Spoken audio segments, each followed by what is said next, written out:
Vous avez sûrement vu sur le Lab Claude Goesgen, l'un des porte-parole de Sarko, piégé par les Yes Men. Pour une fausse télé américaine, il a approuvé un projet absurde de transport de glaçons pour refroidir la planète, minimisant au passage le rôle de Nicolas Hulot.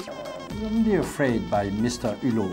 Mr. Hulot is a journalist. He's not a political man. Eh bien, voici la suite. Les Yes Men poursuivent sur le Lab leur aventure.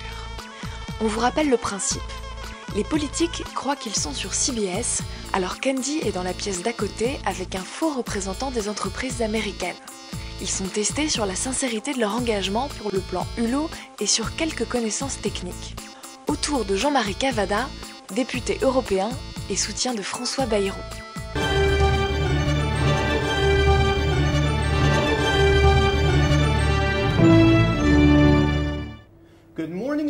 Bonjour l'Amérique, je suis Sam Chamberlain, voici America Now Today. Notre accent ce matin sera porté sur la campagne présidentielle en France et avec nous live depuis Paris, voici Jean-Marie Cavada, un ancien présentateur de la télévision et aussi un proche collaborateur du peut-être futur président de la République, François Bayrou. Bonjour à vous, Monsieur Cavada. Bonsoir à vous tous, bonsoir. One thing that is very preoccupying to the American business pour le secteur des affaires en Amérique, c'est dans cette élection, c'est la question de l'écologie, du réchauffement climatique en particulier. Regardez ce reportage de John Baldwin. Comme avec Goesgen, Andy présente un faux sujet qui affirme que les patrons américains sont très inquiets de l'application du pacte Hulot et qu'ils vont retirer leurs investissements en France.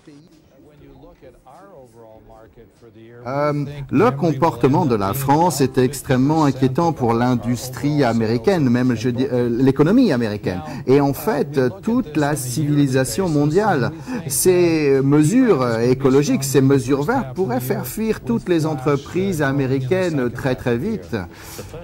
Les gens en France sont retenus en otage dans leur propre tête par des rêveurs écologistes un peu 1968. Les chefs français doivent apprendre à affronter la réalité, ou alors c'est 500 000 emplois qui sont en jeu.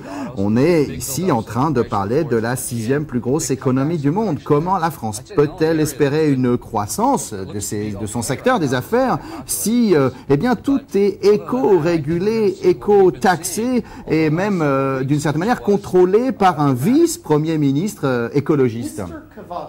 Alors, Monsieur Cavada, quelle est votre réaction à ces PDG américains, à ces menaces des PDG américains? Alors, d'abord, les États-Unis ne sont pas un continent qui ne vit pas sur Terre. Les États-Unis, c'est une grande nation qui a les mêmes responsabilités vis-à-vis de la destruction progressive de la planète.